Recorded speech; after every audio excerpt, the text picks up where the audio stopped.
इस हफ्ते आप लोगों का शेड्यूल थोड़ा सा चेंज होगा, वो आपको इन्फॉर्म कर दिया जाएगा। ठीक है, ड्यूरेशन बढ़ेगा। ठीक है,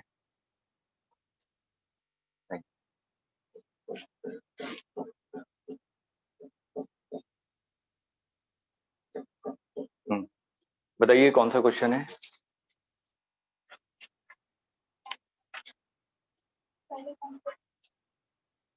जो प्रीवियस ईयर से वो तो पूरा कंप्लीट हो गया था, उसमें तो कोई डाउट नहीं था। ठीक है, हाँ इसमें बताइए सेक्शन ए में। मैं एक एक करके चलता हूँ। 1 to 10 किसी का डाउट है? 1 to 10 नहीं है। 11 to 20, 11।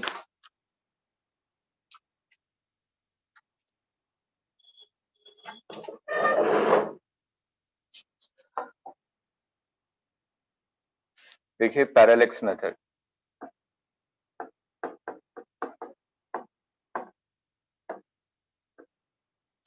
सिंपल अगर हम लोग देखें कि आर्क और ये एंगल मान लीजिए थीटा सबटेंड कर रहा है, ये आर्क लेंथ एल है, इसका रेडियस आर है, तो मैं simple theta is equal to क्या होता है, arc length divided by radius. ठीक है, अब सिंपल इमेजिन कीजिए कि थीटा की वैल्यू बहुत स्मॉल है। ठीक है, अगर थीटा की वैल्यू स्मॉल होगी तो ये जो डिस्टेंस है, मैं कह रहा हूँ ये मान लीजिए ए बी है, ये जो डिस्टेंस है कॉर्ड, ये कॉर्ड होगा ना। ठीक है, ये कॉर्ड और ये आर्क लेंथ अप्रोक्सीमेटली क्या हो जाएंगे, इक्वल। ठीक है, इमेजिन करके देखिए बहुत स्मॉल हो गया, लगभग एक ही लाइन ऐसे लाई करने लगा ऐसे, तो ये आर्क लेंथ और ये लेंथ दोनों इक्वल हो जाएंगे ना। ठीक है, तो पैरेलैक्स मेथड हम लोग किसके लिए बेसिकली यूज करते हैं, डिस्टेंट ऑब्जेक्ट के लिए।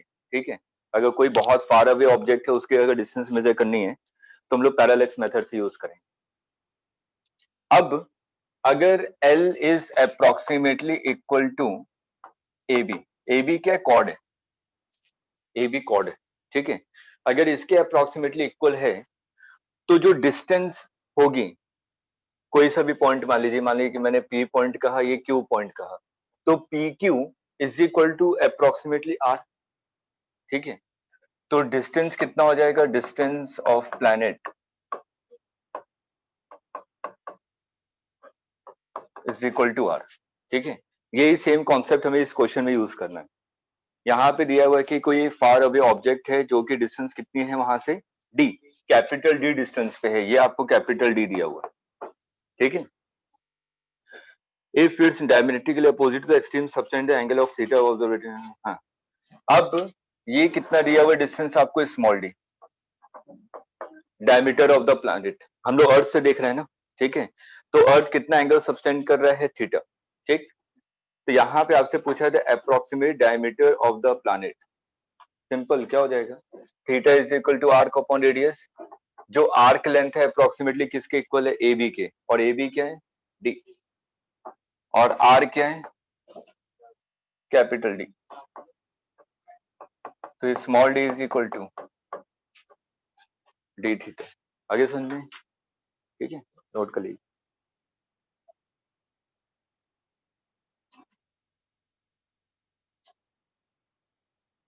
कल से हम लोग स्ट्रेट लाइन मोशन स्टार्ट करें, जो न्यू स्टूडेंट्स हैं उनको उस समय समझ में आएगा, कि डाउट में हो सकता है कि शायद समझ में ना आए।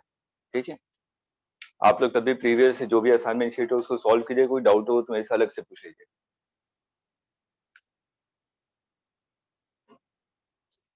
20 to 30 कोई डाउट है? 20 to 30, 30 to 40 कोई डाउट नहीं है?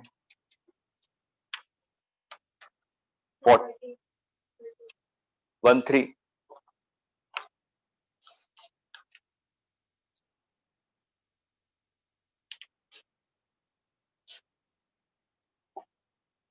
देखिए, एज ऑफ यूनिवर्स देखिएगा एनसीईआरटी में एक टेबल बना हुआ है, ठीक है, उसमें लिखा हुआ है सब में कि एज ऑफ यूनिवर्स क्या है, एज ऑफ ह्यूमन लाइफ कितना है, ठीक।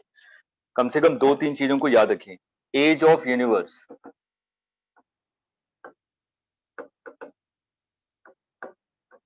ये कितना है आपका 10 to the power 17, और एज ऑफ ह्यूमन लाइफ ये कितना है 10 to the power 8, sorry 10 to the power 9। इसको याद रखना पड़ेगा इस डेटा को, ठीक है। अब इन दोनों का जो रेशियो है वो तो हमेशा सेम रहेगा ना, ये तो एवरेज लाइफ दी हुई है हमारी, तो अगर इसका मैं रेशियो देखूं तो रेशियो कितना आ जाएगा 10 to the power 17 divided by 10 to the power 9, 10 to the power 8, ठीक है।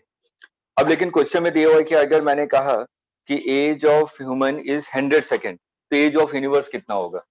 As of 10 to the power 8, age of universe आपने x मान लिया और एज ऑफ ह्यूमन कितना दिया हुआ है 100, तो x की वैल्यू निकाल सकते हैं, आ गया एज ऑफ यूनिवर्स, ठीक है। ये सिंपल लॉजिकली सोचिए यूनिट कन्वर्जन की तरह है हमारा, कि अगर 1 metre is equal to 100 centimetre है, हम लोग स्टैंडर्ड जानते हैं, उसी तरीके से कहा कि अगर मैंने एक नया स्टैंडर्ड यूज किया और जिसमें कहा कि एज ऑफ यूनिवर्स ह्यूमन कितना 100 है, तो यूनिवर्स की एज कितनी होगी, ठीक है। रेशियो हमेशा कांस्टेंट रहने वाला है। और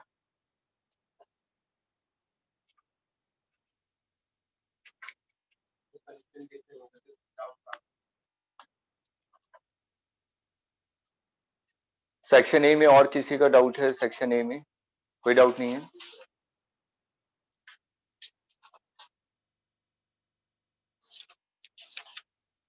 सेक्शन बी में बताइए। Section B question number 6, question number 6 1 2 3 याद रखना है, ये चीजें याद रखने वाली हैं, ठीक है। जैसे कि आपका है exchange particle responsible for the weak interaction, इसको याद रखिए, ये सिंपल याद है, इसमें हमारी कोई फिजिक्स नहीं है, मैं उसको समझाऊंगा तो बहुत ज्यादा डिटेल में चला जाएगा कि बॉसन्स होता क्या है, बस आपको याद रखना है कि वीक इंटरेक्शन के लिए बॉसन्स को डिफाइन किया गया। मैक्सवेल यूनिफाइड, मैक्सवेल ने क्या डिफाइन किया था? याद कीजिए, मैक्सवेल इक्वेशन हम लोग कहाँ पे पढ़ते हैं? इलेक्ट्रोमैग्नेटिक वेव में, ठीक है, तो उसने वही, उसका कंट्रीब्यूशन वही है मैक्सवेल का। which of the following is not a derived force? derived force कौन सा नहीं है? derived force का मतलब क्या होता है? जैसे सबसे पहले हम लोग लॉ की बात है, जैसे टेंशन, ठीक है, टेंशन का ये कहीं पे डिराइव्ड ही नहीं किया जाता, ये है एक्चुअल में यूनिवर्स में एग्जिस्टेंस में है, ठीक है। और जैसे कि हम लोग बात करें vendor wall forces, vendor wall forces आप लोग पढ़ते हैं जब गैसेस इक्वेशन के बारे में पढ़ते हैं, है ना। और उसके बाद न्यूक्लियर फोर्स, प्रोटॉन प्रोटॉन, ये भी एक्चुअल में एग्जिस्टेंस में है। Electrostatic force between proton and proton, इसको हमने क्या किया था? Electrostatic between electrostatic forces between proton and proton, law कौन सा है इसमें से, कौन सा लॉ आप लोग एक्चुअल में पढ़ते हैं? कोलम्स लॉ, ठीक है। इसके अलावा न्यूक्लियर फोर्स जो हम लोग पढ़ा है, ये कोई लॉ है क्या? न्यूक्लियर फोर्स कोई लॉ दिया गया है क्या न्यूक्लियर फोर्स के बारे में? नहीं, ये सिर्फ थ्योरी की कई सारी चीजें आप लोग थोड़ा सा कॉन्सेप्चुअली समझने की कोशिश कीजिए। कि मेरे पास एक एटम है, मैंने कहा कि एटम में सबसे स्ट्रॉन्गेस्ट पार्ट क्या है? न्यूक्लियस है, ठीक है। ये मेरे को पता है कि न्यूक्लियस को मैं जल्दी वो किसी भी केमिकल रिएक्शन में पार्टिसिपेट नहीं करता, ठीक। अब ये अगर केमिकल रिएक्शन में पार्टिसिपेट नहीं करे, इसका मतलब वो सबसे ज्यादा स्टेबल है। अगर स्टेबल है तो उसके पीछे लॉजिक, ठीक है। अब हम लोग लॉजिक, जैसे कि मान लीजिए आप लोग सभी साइंटिस्ट हैं, अब हर एक ने अपना अपना लॉजिक दिया कि अगर वो उसको मेरे को कहना है कि सबसे स्ट्रॉन्गेस्ट पार्ट है न्यूक्लियस, तो उसके पीछे क्या लॉजिक मैं दे सकता हूँ, ठीक है। हर एक ने लॉजिक दिया, उसके बाद जैसे कि 10 लोगों ने कुछ और कहा, 10 लोगों ने कुछ और कहा, ठीक है, डिबेट होता है, उसके बाद फिर किसी चीज को फाइनलाइज किया जाता है, ठीक है, क्योंकि न्यूक्लियस तो किसी ने देखा नहीं है। पहली बात, हमारे पास ऐसा कोई इंस्ट्रूमेंट नहीं है जिसमें हम लोग न्यूक्लियस को देख सके, वो सिर्फ एक थ्योरी है, ठीक है, सिर्फ इमेजिनेशन थ्योरी है, ठीक। तो जब उसमें हमने थ्योरी दी, साइंटिस्ट ने जब थ्योरी दिया, तो उसमें जो सबसे सही एप्लीकेशन जो बैठ रहा था वो यही बैठा था कि न्यूक्लियर फोर्स एक नया हमने डिफाइन किया, कि अगर मेरे को न्यूक्लियर को डिफाइन करना है तो मैंने कहा कि उसमें अगर वो स्टेबल है तो इसका मतलब वहां पे फोर्स ऑफ अट्रैक्शन होना चाहिए। अगर रिपल्सिव फोर्स है, दोनों दूर भागेंगे ना, ठीक है। थोड़ा सा लॉजिकली इसको सोचने की कोशिश कीजिए। अगर मैंने कहा, कई बार हम लोग कहते हैं, कई जगह बुक में लिखा रहता है कि अगर अट्रैक्टिव फोर्स होगा तो ज्यादा स्टेबल होगा, अगर रिपल्सिव फोर्स होगा तो अनस्टेबल होगा। आपको एक चीज तो पता है कि जिसके पास ज्यादा एनर्जी होगी वो अनस्टेबल होता है, केमिस्ट्री में यही पढ़ते आते हैं, ठीक है, जिसके पास कम एनर्जी वो ज्यादा स्टेबल है। अगर जहां पे भी इलेक्ट्रोस्टैटिक फोर्स और रिपल्शन या सिंपल रिपल्सिव फोर्स लग रहा है, तो पार्टिकल दूर भागने की कोशिश कर रहे हैं। अगर दूर भाग रहे हैं इसका मतलब सिस्टम के पास एनर्जी है। अगर एनर्जी आपके पास होगी तभी तो इस रूम से दूसरे रूम तक जा पाएंगे, ठीक है। अब मैंने कहा कि नहीं, अभी आप लोग कहीं पे भी भाग नहीं रहे, क्योंकि न्यूक्लियस के प्रोटॉन या न्यूक्लियर आपके यहाँ वहां भागते नहीं है। न्यूट्रॉन्स भी वहीं पे रहते हैं, प्रोटॉन्स भी वहीं पे रहते हैं, मतलब कि वो सबसे ज्यादा स्टेबल है तो हमने दूसरा लॉजिक लगाया कि यहाँ पे क्या हुआ, कि यहाँ पे रिपल्सिव फोर्स नहीं लग रहा होगा, क्या लग रहा होगा, अट्रैक्टिव फोर्स। उसके लिए हमने कॉन्सेप्ट लेकर आया न्यूक्लियर फोर्स, जो कि हमेशा क्या होता है, अट्रैक्टिव इन नेचर होता है, ठीक है। तो ये एक सिर्फ कॉन्सेप्ट है, ठीक। उसके बाद जैसे कि टेंशन इन द स्ट्रिंग, ठीक। अगर मैं tension in the string law की बात कर रहा हूं, लॉ एक अलग चीज होती है और उसके अलावा जो कॉन्सेप्ट होते हैं वो अलग होता है। लॉ और कॉन्सेप्ट दोनों कभी कंबाइन नहीं किए जाते हैं। मैंने कहा कि एक रस्सी है, रस्सी में कोई मांस को हैंग कर दिया, तो मैंने, और एक रस्सी आपकी ढीली ढाली रखी हुई है, ठीक है। अब इसको कॉन्सेप्चुअली देखा गया, अगर मैं सिंपल कहता है कि हाँ ये एक लॉ है कि स्ट्रिंग में हमेशा टेंशन होगा, लॉ हमेशा कहीं पे भी इनवैलिड ही नहीं होता। लॉ का मतलब ये होता है कि वो हर जगह एप्लीकेबल है, ठीक है। अगर मैंने स्ट्रिंग की बात की, आपने क्या डिफाइन किया कि टेंशन इन द स्ट्रिंग, तो ऐसा भी तो केस हो सकता है कि अगर मैं वहां पे कोई भी मास हैंग ना करूं तो आप लोग कहते हैं टेंशन जीरो है।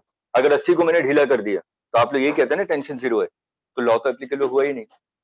अगर हम लोग टेंशन को डिफाइन करें, मतलब कि टेंशन हमेशा मौजूद होना चाहिए रस्सी में, ठीक है, लेकिन जब रस्सी को ढीली कर दी तो वहां पे टेंशन मौजूद नहीं है, इसका मतलब ये कॉन्सेप्ट है, ठीक है, ये लॉ नहीं है, ठीक। और जैसे कि उसके बाद फिर आपका वंडर वॉल फोर्सेस जब आप लोग पढ़ते होंगे, PV is equal to NRT, वहां पे हम लोग डिफाइन करते हैं केमिस्ट्री में, ठीक है। वो ये भी एक कॉन्सेप्ट है, उसका कोई प्रूव नहीं है, कॉन्सेप्ट है, वो लॉ नहीं लिखा गया है। कि जब भी आप लोग वंडर वॉल फोर्सेस पढ़ते हैं तो वहां पे लिखते हैं क्या कि लॉ है, ये लॉ के अंतर्गत ये आपने फोर्स डिफाइन किया है, नहीं, वो एक कॉन्सेप्ट होता है कि हाँ हमें वीक फोर्सेस होते हैं, वीक फोर्सेस में गैसेस पार्टिकल दूर दूर होते हैं, ठीक है। तो उसको डिफाइन करने के लिए मैंने एक वंडरवॉल फोर्सेस को डिफाइन किया फॉर गैस, ठीक। न्यूक्लियर फोर्स है आपको बताई दिया। तो इसमें से कौन सा लॉ है, फंडामेंटल लॉ कौन कौन से हैं, इलेक्ट्रोस्टैटिक, और कौन सा लॉ है, ग्रेविटेशन, ठीक है।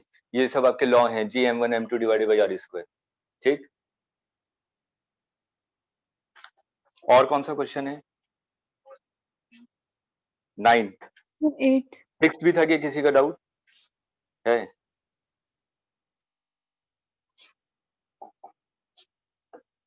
देखिए क्वेश्चन नंबर 6 में y रिप्रेजेंट प्रेशर, इसको इंपॉर्टेंट मार्क कीजिएगा, क्योंकि आप लोग जल्दबाजी में कहीं कहीं पे गड़बड़ कर देते हैं। x रिप्रेजेंट वेलोसिटी ग्रेडियंट,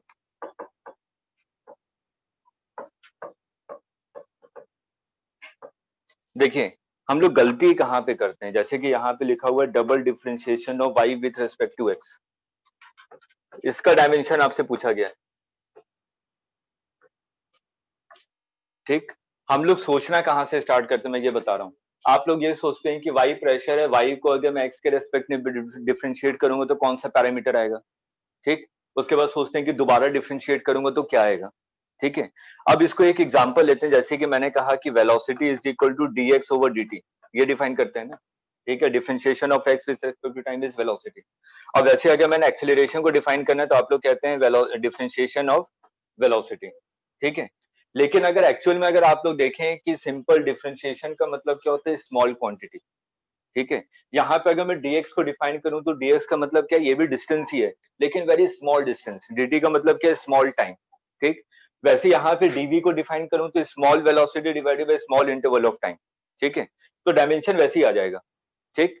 अब यहाँ पर आइए, y किस चीज को रिप्रेजेंट कर रहा था, प्रेशर को, तो मैं तो यहाँ पे dy का होल स्क्वायर कर रहा हूँ ना, अगर ध्यान से देखे तो dy है ना ऊपर, dy का मतलब क्या, स्मॉल चेंज इन प्रेशर, ठीक है, स्मॉल चेंज इन प्रेशर का स्क्वायर है, यहाँ पे small change in velocity gradient का स्क्वायर है। डबल डिफरेंशिएशन का मतलब क्या हुआ, ऐसे ही करते हैं ना डिफाइन, तो वेलोसिटी ग्रेडियंट क्या होता है, निकालिए जल्दी से। वेलोसिटी ग्रेडियंट, जब भी ग्रेडियंट वर्ड यूज होगा, ग्रेडियंट का मतलब क्या होता है, divided by distance.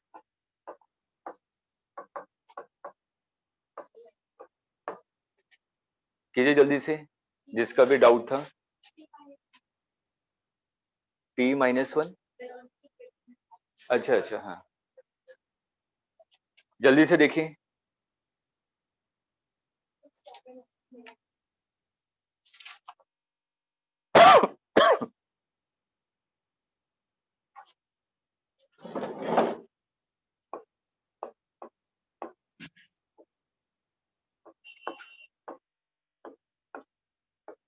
Double differentiation का मतलब यही होता है, ऐसे करते हैं ना, dy अपॉन dx को फिर से डिफरेंशिएट किया, तभी आ जाएगा d2y अपॉन dx स्क्वायर।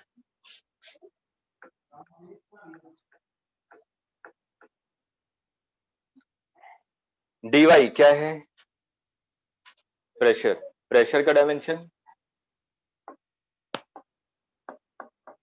क्या होता है, force per unit area, dx इसका कितना है, velocity gradient, LT-1 divided by L मतलब T-1, और इसका भी T-1, बस मल्टीप्लाई करके लिख दीजिए।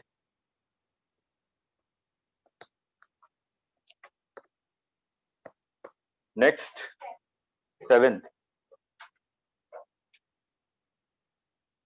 the unit of length, velocity and force are doubled. Which of the following is the correct change in the other units? Time, momentum, mass, हर एक के लिए निकाल के देखिए, ये तो निकालना पड़ेगा आपको। जैसे कि अगर मैं टाइम की बात करूं, आपने लेंथ को डबल कर दिया है, वेलोसिटी को डबल कर दिया और फोर्स को डबल कर दिया, ठीक है।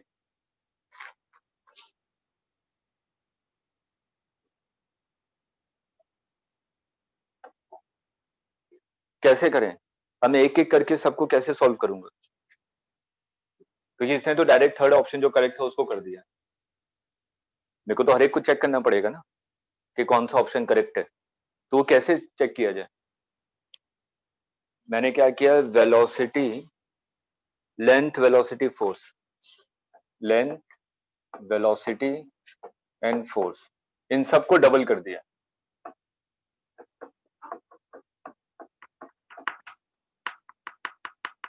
अब हर एक के बीच में रिलेशन पूछा है कि टाइम कितना हो जाएगा, मास कितना हो जाएगा, मोमेंटम कितना हो जाएगा और एनर्जी कितनी हो जाएगी, कैसे निकालें। सिंपल ये मैंने पूछा कि टाइम की वैल्यू कितनी हो जाएगी, निकालिए तो, कैसे निकालें, टाइम कितना हो जाएगा, कैसे निकालेंगे। अरे इन्हें सबके रेस्पेक्ट में ना कुछ तो सोचना पड़ेगा ना, कैसे निकालें, कैसे करें।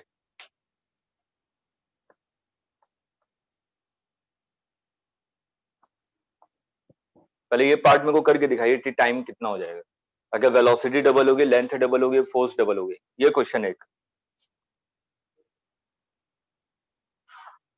कैसे सोचा जाए।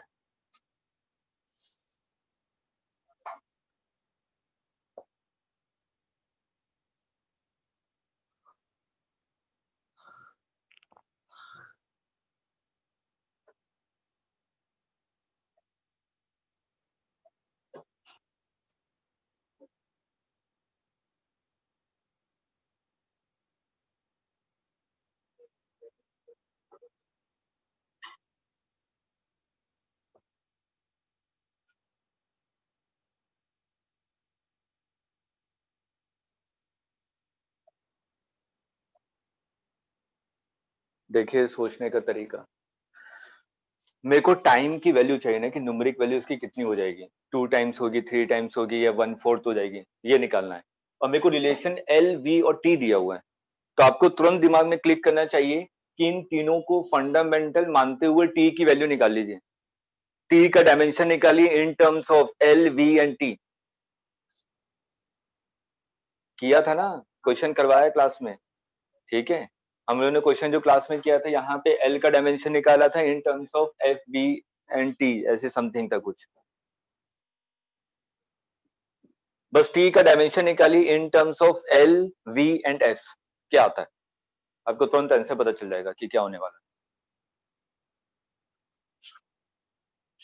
है। एल का डायमेंशन तो एल ही है, वी का डायमेंशन एल टी माइनस 1 है, और एफ का dimension M L T minus 1 है।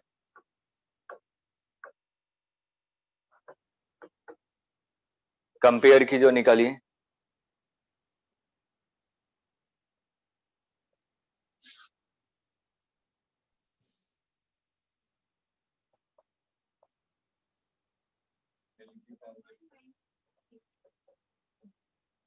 एल की power A plus B plus C, B की power minus B minus C, और एम की पावर ये आ रहा है, तो सी इज इक्वल टू 0, क्योंकि एम तो है नहीं यहाँ पे लेफ्ट हैंड साइड में, और A plus B plus C is equal to 0, C तो 0 है ही, तो A plus B is equal to 0, minus B, B plus C is also 0, तो बी सी 0 है तो बी इज इक्वल टू 0, तो ए भी 0 आ गया। सर एम ए की माइनस 2, अच्छा फोर्स है ना, माइनस 2c, माइनस 2c,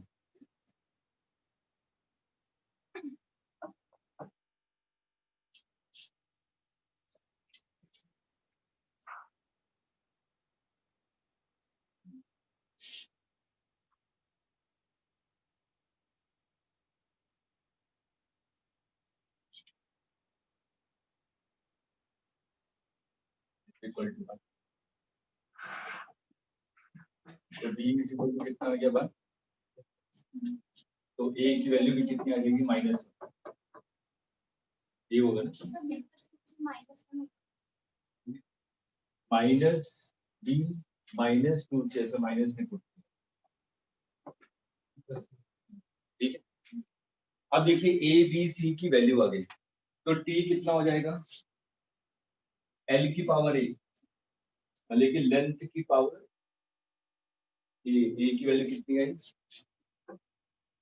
1, उसके बाद ई वेलोसिटी, वेलोसिटी की पावर डी, डी की वैल्यू कितनी है -1, फोर्स, फोर्स की पावर सी, सी की वैल्यू कितनी आई 0। अब देखिए अगर मैं इसको डबल कर रहा हूँ वेलोसिटी को, तो ये कितना हो जाएगा 1/2, लेंथ को डबल कर रहा हूँ तो टी में कोई चेंज नहीं आने वाला, टी वैसे ही रहेगा 1 टाइम, करके देख लीजिए। अब आया समझ में, ठीक है। लेकिन अब क्वेश्चन को पिक कैसे किया जाए, हाँ ये वाला, ये आ गया ना, टाइम की वैल्यू आ गई ना एल बी और टी के टर्म में, ठीक है। तो इसमें तो कोई फर्क ही नहीं पड़ेगा क्योंकि एफ की पावर 0 1 हो गया, ठीक। क्वेश्चन में क्या दिया, लेंथ को डबल कर दिया, वेलोसिटी को डबल कर दिया, फोर्स को डबल कर दिया। तो अगर मैं लेंथ को डबल करूंगा तो 2 हो जाएगा, वेलोसिटी को डबल करूंगा तो 1/2 हो जाएगा, ठीक है। तो 1 आ गया ना, भले टाइम पे कोई फर्क नहीं पड़ा, टाइम उतनी रहेगा 1 टाइम, क्लियर है, ठीक। अब मैं क्वेश्चन को पढ़ के पिक कैसे करूंगा, मैं एक एक करके हर एक का डायमेंशन निकालना हो तो 10 मिनट इसी में चल जाएगा, सिंगल क्वेश्चन है ना। ये तो मैंने एक का डायमेंशन निकाला, टी का डायमेंशन एल बी और एफ के टर्म में, उसके फिर मास का डायमेंशन निकालूंगा इन तीनों के टर्म में, उसके फिर मोमेंटम का निकालूंगा, फिर एनर्जी का निकालूंगा, ठीक। अब मैं क्वेश्चन को पढ़ के मैं पिक कैसे करूंगा कि जिसमें मेरे को डायरेक्ट वैल्यू मिल जाए, ठीक है। उसका तरीका यही है कि हम लोग क्या करें, लेंथ, वेलोसिटी और फोर्स, जो जो चीजें हमें गिवन है, क्या कोई टर्म इसके डायरेक्ट इसके टर्म में लिखा जा सकता है किसी के भी रेस्पेक्ट में,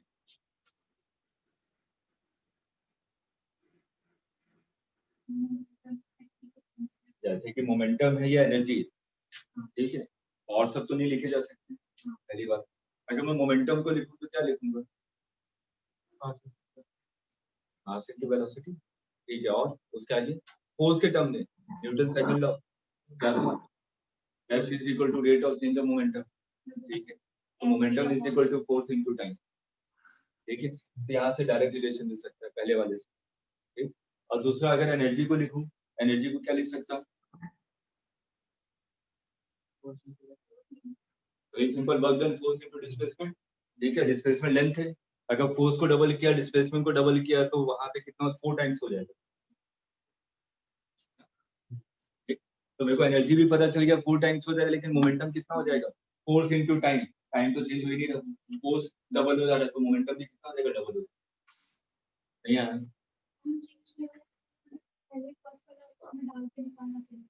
वो तो डाल के निकालिए, नहीं तो डायरेक्ट ऐसे कर लीजिए, क्योंकि एल बी और एफ ही चेंज हो रहा है। सोचने का दूसरा तरीका, मैं हर एक तरीके बताऊंगा कुछ, कि यहाँ पे लेंथ चेंज हो रहा है, वेलोसिटी चेंज हो रही है, फोर्स चेंज हो रहा है, टाइम पे फर्क नहीं पड़ने वाला। तो टाइम के बारे में कहीं बात ही नहीं कर रहा, वो तो मैंने सिर्फ समझाने के लिए कि हम लोग ऐसे निकाल भी सकते। ये मैथमेटिकल रिलेशन मैंने इससे निकाला, यहाँ पे मैं डायरेक्ट कह सकता हूँ लेंथ चेंज हो रही है, वेलोसिटी चेंज हो रही है, फोर्स चेंज हो रहा है, टाइम कहीं पे चेंज ही नहीं हो रहा। वो मैथमेटिकली आ भी जाएगा, जो मैं जो चीज कह रहा हूँ उसके लिए मैंने पहले प्रूफ कर दिया, मैंने लॉजिक नहीं दिया। अगर यहाँ पे टाइम और मास कहीं पे दिया रहता तब चेंज होता, नहीं तो नहीं होता। यहाँ पे डायरेक्ट कह रहा है वेलोसिटी, लेंथ और फोर्स चेंज हो रहा है और कोई चेंज नहीं हो रहा। फोर्स को एक्सेलरेशन दोनों को मल्टीप्लाई करेंगे तो वही चीज आ जाएगी ना। टाइम कैंसिल हो जा रहा है, देखिए लॉजिकली देखिए, टाइम कैंसिल हो गया तो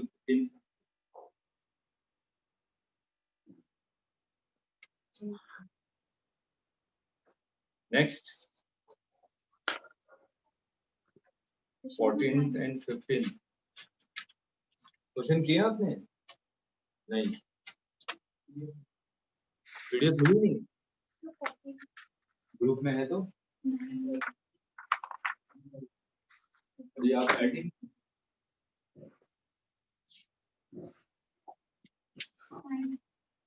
time. If physical quantity depends on 3 quantities, out of which the dimensionally same, then formula cannot be derived by the method of dimension.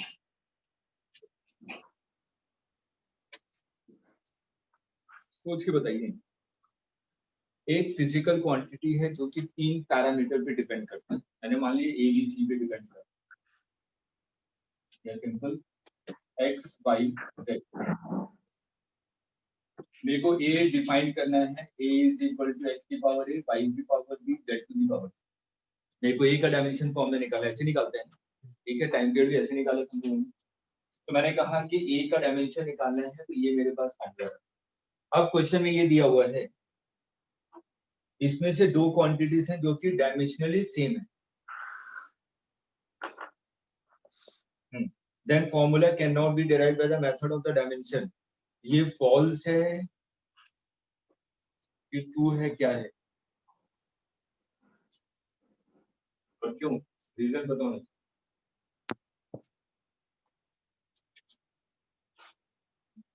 Question number 9, question को रीड कीजिए ध्यान से।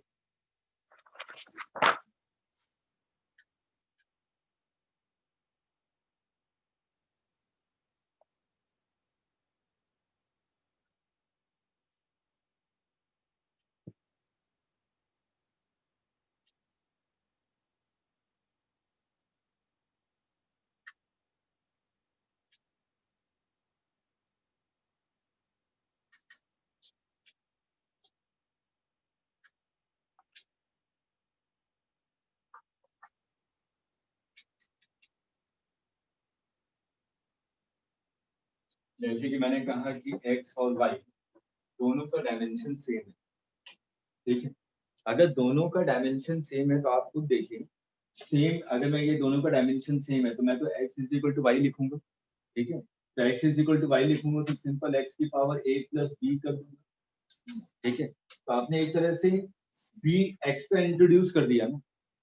खुद एक बार लॉजिकली सोचिए कि मैं तो कह रहा हूँ दोनों का डायमेंशन सेम, ठीक है। अगर दोनों का डायमेंशन सेम है तो मैंने कहा x is equal to Y dimensionally, ठीक। तो मैं क्या लिखूंगा x की पावर a प्लस b, ये लिखूंगा क्योंकि डायमेंशनली सेम है। जैसे मैंने कहा कि LT-1 है, power a LT-1 power b और ये है L पावर c, ऐसा है, ठीक है।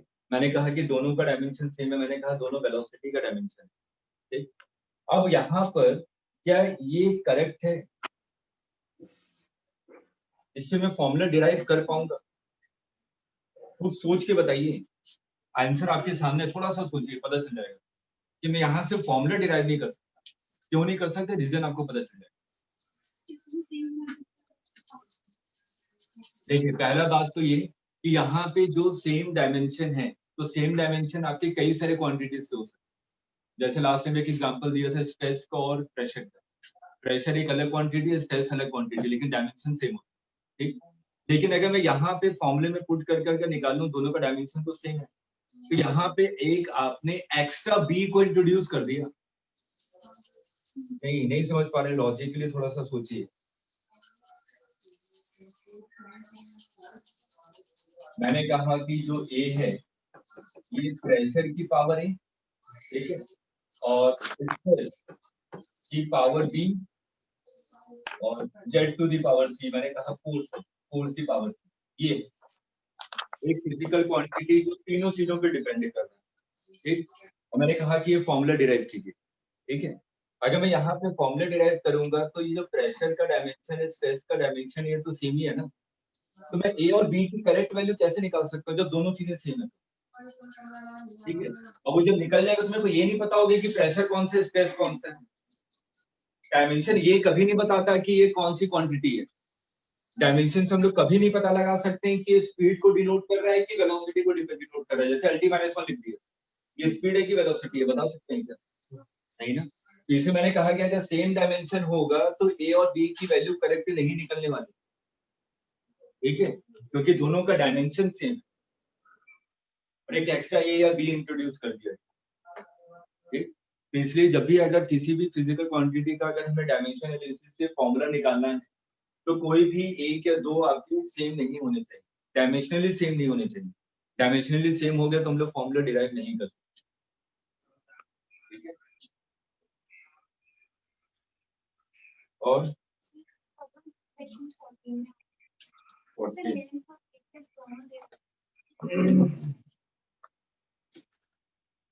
ये पॉइजन्स फॉर्मूला पढ़ा है कि नहीं?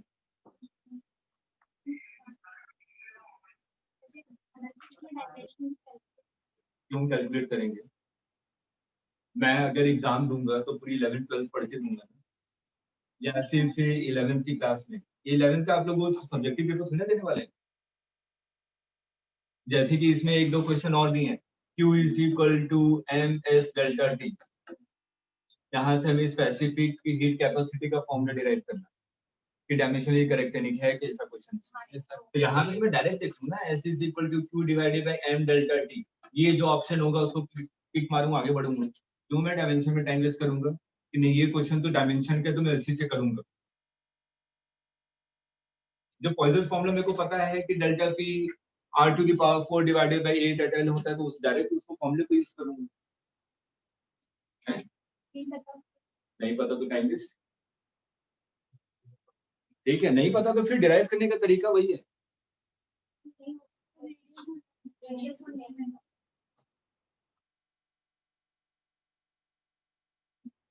तो यहाँ पे दूसरा तरीका मैं आपको बता देता हूँ कि अगर नहीं पता है तो आप लोग क्या कीजिए, हाँ, हर एक का डायमेंशन रिलेशन करेक्ट देखिए, 4 ऑप्शन है दोनों तरफ का कि कौन सी इक्वेशन करेक्ट है डायमेंशनली।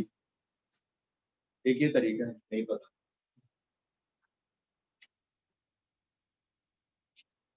डायमेंशनली कौन सा करेक्ट है, इसको देखते हैं। और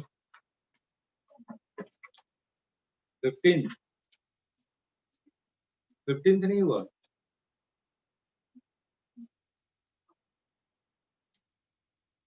फॉर्मूला बता देता हूँ क्या क्या है, तो वैल्यू पुट करते जाइए, आ जाएगा। ई क्या है आपका? एनर्जी, एनर्जी का dimension force into distance work done. Force का डायमेंशन क्या लिखते हैं, mlt - 2 इनटू डिस्टेंस मतलब कि ml स्क्वायर t - 2, ठीक। और दूसरा क्या है, m क्या है, मास। तो मास का डायमेंशन कैपिटल है। जे एंगुलर मोमेंटम, एंगुलर मोमेंटम कैसे डिफाइन करते हैं, फॉर्मूला पता है किसी को?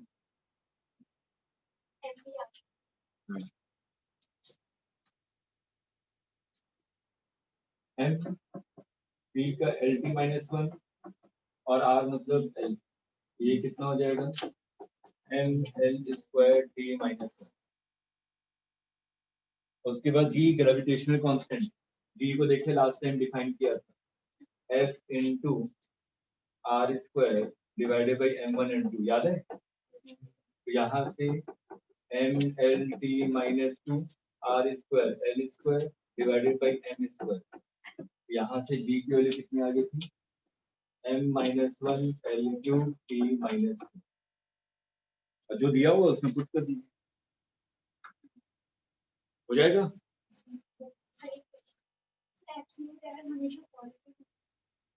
कोई जरूरी नहीं है, सेक्शन बी डी।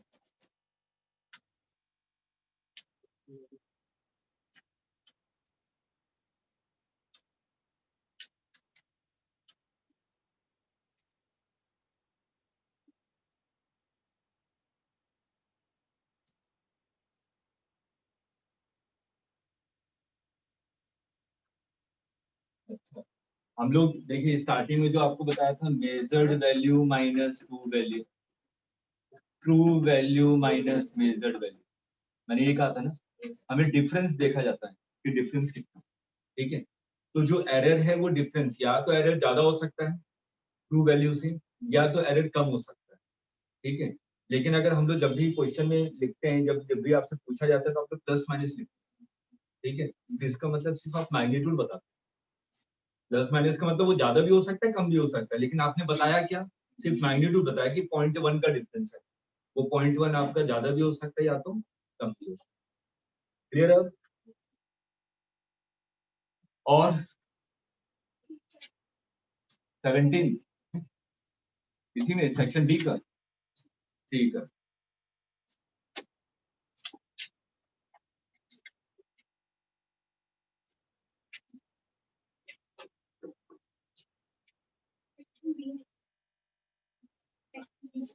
हाँ सेक्शन बी का, n is equal to minus d n2 minus n1 z2 minus z। अब देखिए n1 n2 क्या दिया हुआ, number of particles per unit volume, ठीक है। Number of particles per unit volume, number मैंने कहा कि 100 पार्टिकल्स पर यूनिट वॉल्यूम, इसका डायमेंशन क्या होगा, सिंपल पर यूनिट वॉल्यूम का जो डायमेंशन होगा, वॉल्यूम का डायमेंशन कितना होता है एल क्यूब, तो n1 n2 का डायमेंशन कितना हो जाएगा, पर यूनिट वॉल्यूम है, ठीक। नंबर ऑफ जेड क्या है, डिस्टेंस कि जेड एक्सिस पे कितनी डिस्टेंस है, z1 z2, इसका डायमेंशन कितना हो जाएगा एल, कैपिटल डी दिया हुआ है, अच्छा कैपिटल डी पूछा है, और ये डिनोट किया हुआ number of particles crossing per unit area perpendicular per unit time. N क्या है, number of particles per unit area, that means per unit time, हम निकाल ले सकते हैं डी का डायमेंशन, हो जाएगा।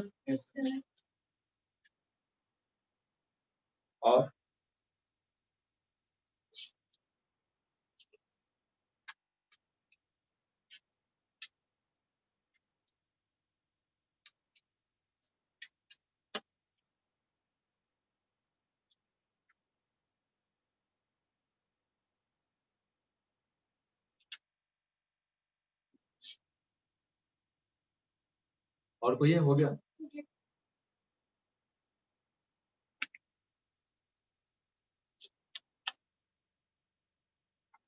है किसी के पास और डाउट, कोई डाउट नहीं है, हो गया।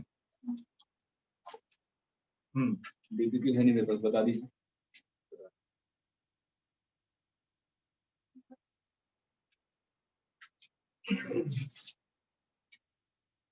ये तो मेन है क्वेश्चन।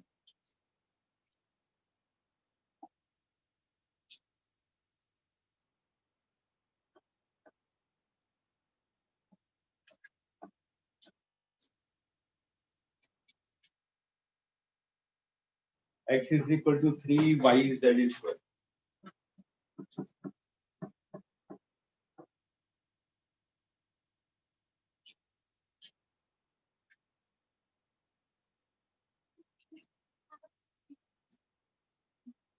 कैपेसिटी नहीं है, ये मिसप्रिंट है। ये जेड मेरे ख्याल से ये कैपेसिटेंस, ठीक है ना, ये कैपेसिटेंस है, कैपेसिटी में उसको सही कर लीजिएगा, कैपेसिटेंस। ये मेन सा क्वेश्चन है, मेंस में आया। और देखिए डायमेंशन एनालिसिस में ज्यादा हेडेक मत लीजिए, क्यों? क्योंकि ये पूरी 11 12 की है। अगर पूरी 11 12 अच्छे से आती है तो डायमेंशन एनालिसिस सबसे लास्ट में किया। अभी इसके लिए कोई से भी चीजों को रटिएगा मत, इसका डायमेंशन रट लेता हूँ, इसका डायमेंशन रट लेता हूँ, फॉर्मूला नहीं पता, ठीक है। हम लोग चैप्टर पढ़ते आएंगे, फॉर्मूले हमें आते रहेंगे सामने कि कौन कौन से फॉर्मूले।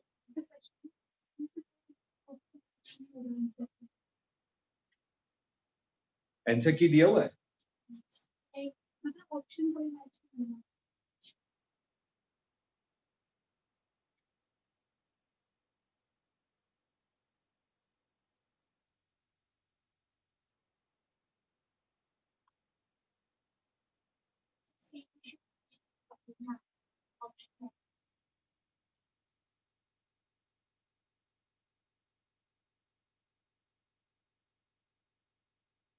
देखिए क्वेश्चन नंबर 4 में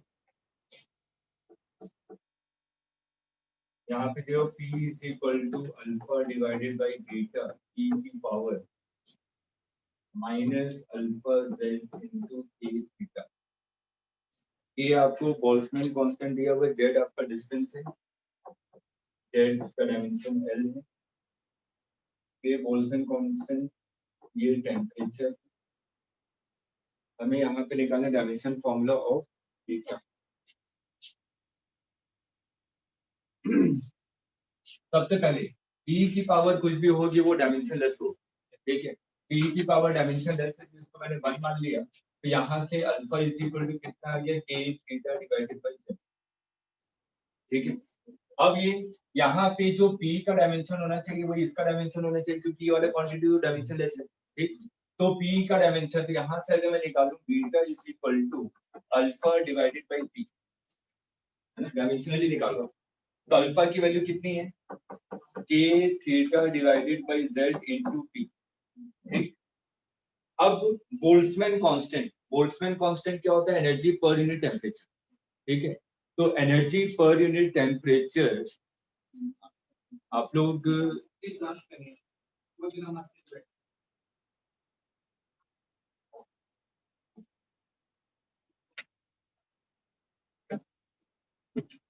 इस क्लास में चेंज करवा देता थोड़ी सी, एक एक गैप करके अगर आप लोग बैठ जाएंगे।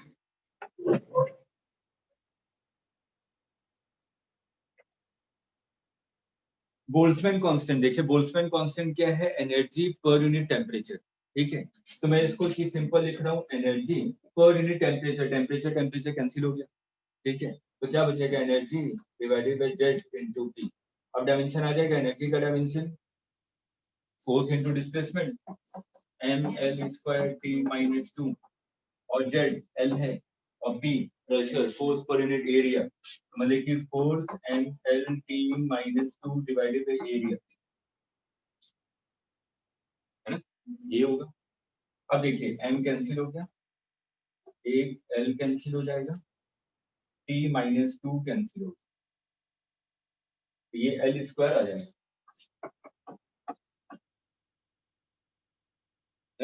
ऑप्शन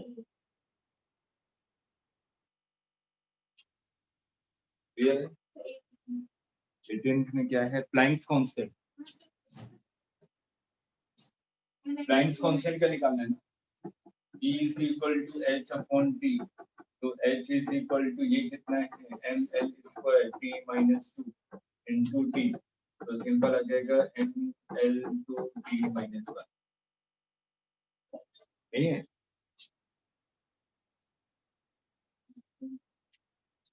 और ऑप्शन नहीं है, वो सेकंड स्प्रिंट टू, कोई बात नहीं।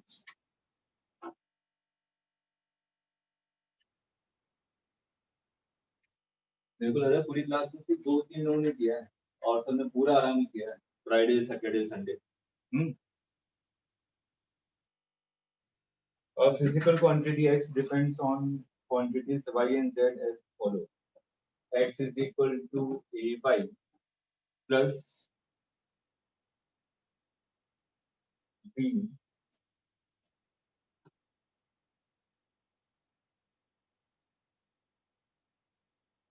tan लिखा हूँ, tan c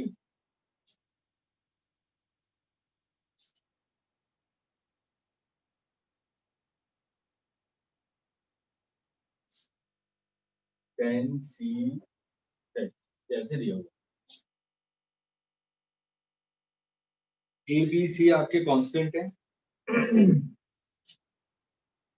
सेम डायमेंशन किसका नहीं हो सकता? सबसे पहले तो ये देखिए, tan के साथ ये किस चीज को डिनोट कर रहा है? एंगल को। एंगल क्या होता है? डायमेंशन है, ठीक है? तो मैंने मान लीजिए C Z is equal to 1, तो मतलब कि C is equal to 1 upon Z, तो यहाँ से ये तो प्रूव हो गया दोनों का डायमेंशन अलग अलग होगा, ठीक है? खत्म।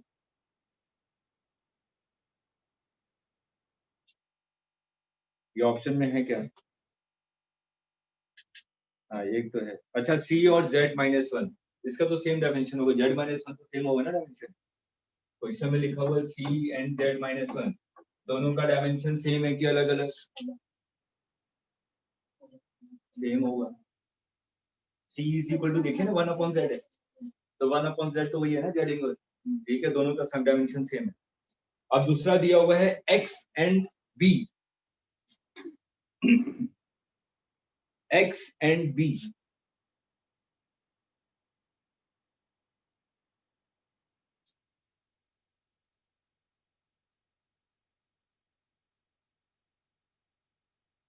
x एंड b क्या सेम हो सकता है क्या? सेम है क्या? देख के बताइए, क्वेश्चन लिखी हुई है, x और b का डायमेंशन सेम है क्या?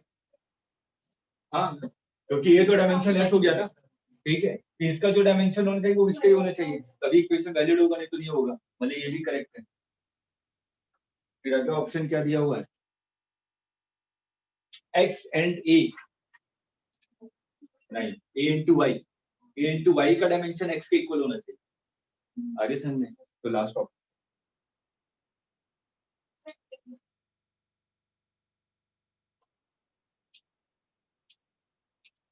25th, find the combination of the three quantities as the dimension of the time. The time this time is for the Planck time.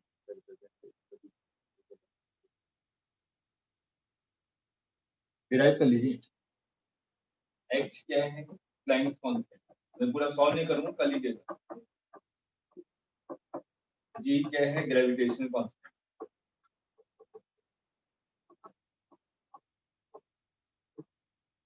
और c है स्पीड ऑफ लाइट।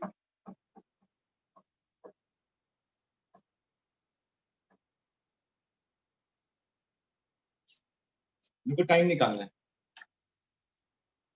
इसको fundamental quantities मान लीजिए और t निकालिए, निकाल सकते हैं क्या? बस वही है कुछ, वो भूल जाइए।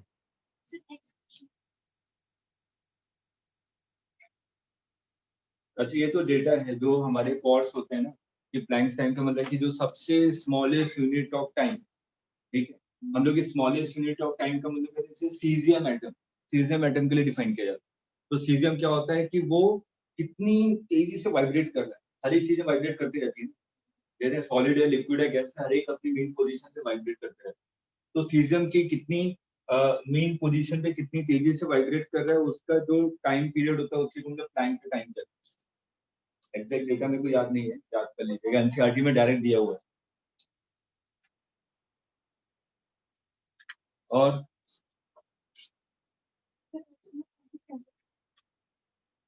Twenty seven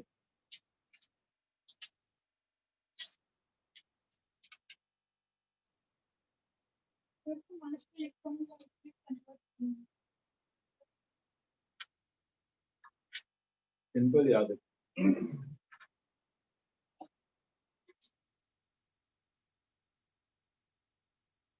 1 electron volt is equal to 1.6 into 10 to the power minus 19।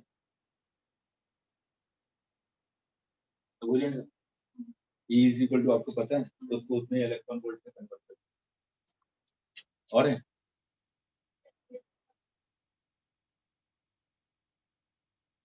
in an experiment following observation were taken, L is equal to mass and L D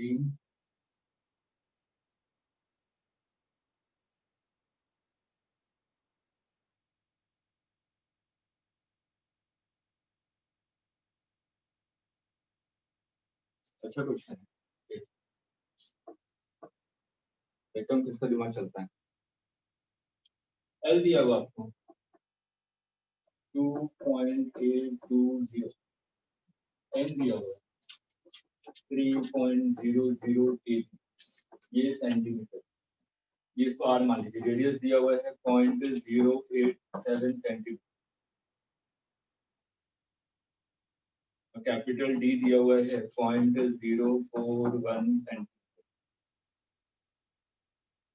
और जी इज इक्वल टू दिया हुआ है 9.81 मीटर पर second square, है ना।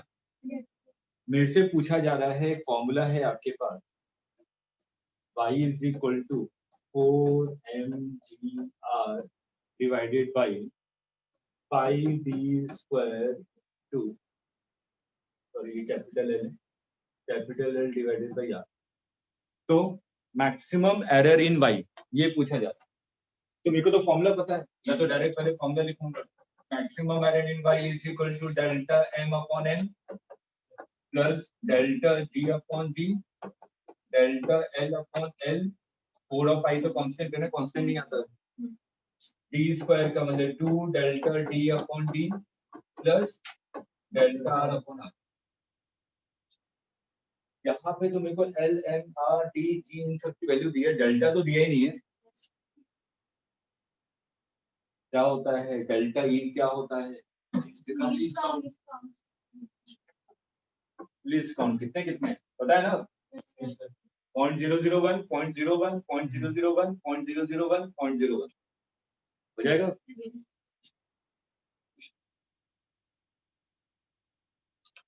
और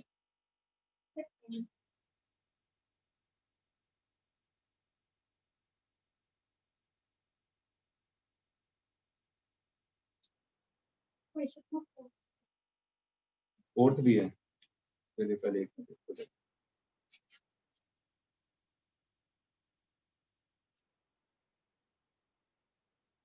note करिए। देखिए 10th में P is equal to 2 pi under root L upon G, यहाँ से सबसे पहले G निकाल लीजिए, P square divided by, sorry L divided by T square.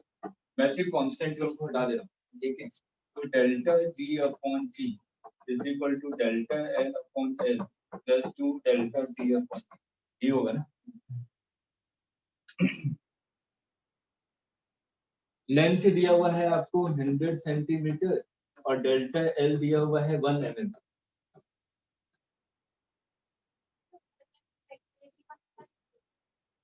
हाँ, मतलब कितनी एक्यूरेसी तक पहुंच सकता है, मतलब कितने लीस्ट काउंट तक जा सकता है, ठीक है, हो जाएगा।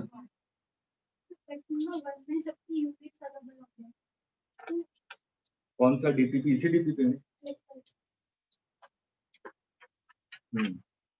क्वेश्चन नंबर 1 में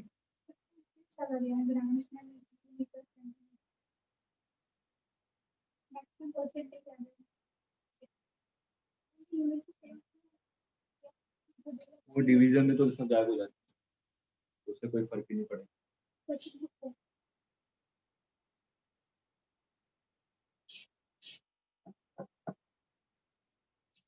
x is equal to m की power a l की power b t की power c. The percentage are in the mass, length, time, alpha, beta, and gamma. The maximum percentage in x. Simple. जहाँ पे delta x upon x का मतलब क्या हो गया?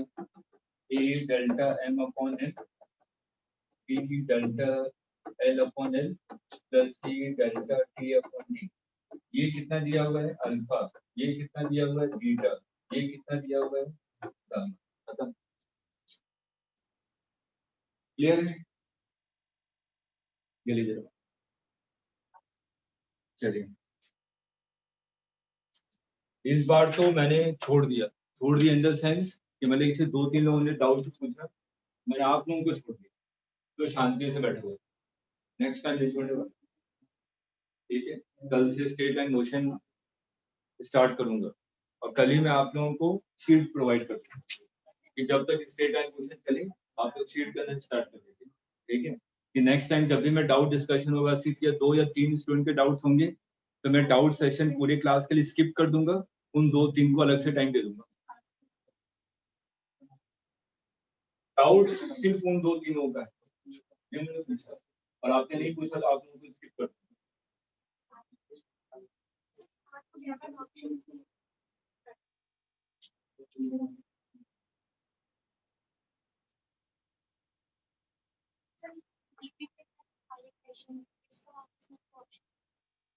तो हो सकता है स्टूडेंट, तो कोई बड़ी बात, सिंपल सा क्वेश्चन है.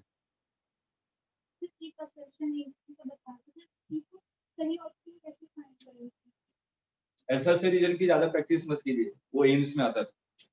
ठीक है, तो ये शीट आपकी उसी हिसाब से डिजाइन की हुई है कि पहले एम्स में आता था ना, आपको पता होगा एम्स में ऐसा रीजन आते थे, नीट में नहीं आता. ठीक है.